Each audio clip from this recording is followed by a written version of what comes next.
значи се состои од пливка, се носило со 3 грама, овие пливки имаат добра носилост, но се многу нежни, затоа мора да се обезбедат со 2 гумички. Пердулот може да биде во разни бои, се во зависност од водата, од бојата на водата и бојата на позадината, некаде се гледа жолта, некаде црвена, некаде се гледа црна или бела боја.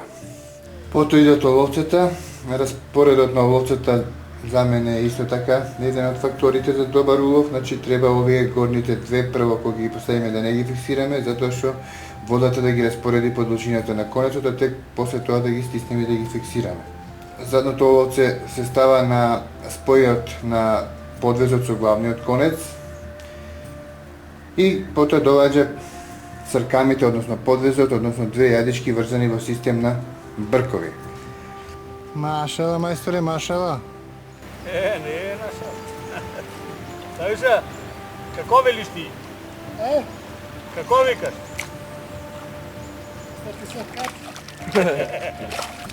Не, јас велам инаку. Како? Иш. Иш.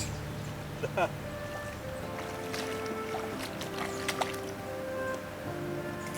Да ми се откачи, ама...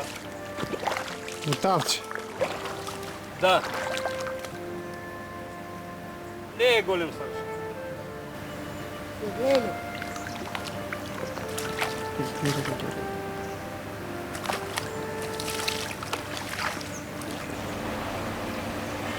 А уште со првите И задни. огненка се качил. Па? И огненка се качил. Не. Стара гарда бе, дете. Još ja da ufatim ribu i će bude dobro. Мале.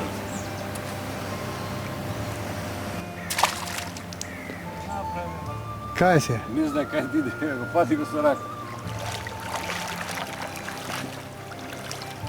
Изгледа? Огнува? Да, А чекай, ти намерно го пушти? мал беше.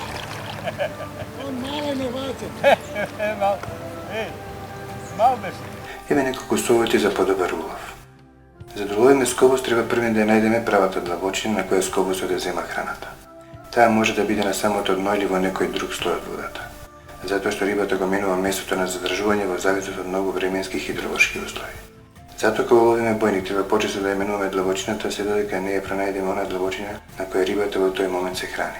Ако бојникот не е активен, тогаш треба да го предизвикаме да ја зема храната, односно алгата. Тоа можеме да го направиме со помош на закочување и пуштање на пливката или со менување на насоката на движење на пливката. Со тоа ќе постигнеме алгата да се движи во водата како да го мете дното. Кога алгата вака се движи по дното, како да се одлепува од камењата, скобусот не може да ја одолее. Ако пак не ловите на дното, туку во погорните слоеви, тогаш пливката треба да ја возиме така да алгата се движи како да е природно носена од водената струја. Риболовците кои ловат со две јадици имаат предност за да уловат скобус затоа што рибата ја барат на две длабочини. Како ќе ја возиме пливката и на која длабочина ќе ловиме се едни од најбитните фактори за успешен риболов на скобус, на реките, односно на брзите води. Покрај овие фактори за успешен риболов потребно е другата опрема да ја подесиме спрема условите каде ловиме. Односно да береме пливка со идеална тежина на носилост, која можеме лесно да ја возиме каде и како сакаме. Големината на пливката зависи од длабочината и брзината на водата. За лов на бојник се потребува лесен прибор, односно конец со дебелина 0,12 мм или 0,14 со подвес 0,12 мм. Потоа риболовен став со должина од 5 до 7 метри со тежина на исфрлување од 5 до 15 грама и акција за брзи и навремени контри и мали макари број 18 или 20. Затоа што риболовниот став го држиме во рака цело време додека ловиме. Распоредот на ловот исто така зависи од условите на водата. Најдобро поставени ловот се оние кои самата водена струја ќе ги распореди на конецот. Тоа ќе го постигнеме на тој начин што ловата кога ги поставиме нема да ги фиксираме, освен последното. Туку тие може да се движат слободно по конецот. После неколку возења, ловот од самата водена струја ќе се распоредат на идеално растојание едно од друго. Потоа ловата треба да ги фиксираме на тоа растојание. Се употребуваат претежно потенки олова кои подобро ја сечат водената струја. Сите тоа треба добро да се компонира за успешен риболов. Многу почетници не може да уловат скобус во првите денови и се откажуваат. Не треба откажување, туку само упорност со која се стекнува искуство за да се улови бојникот. Затоа што ова риба може да ја ловат само искусни мајстори во риболовот.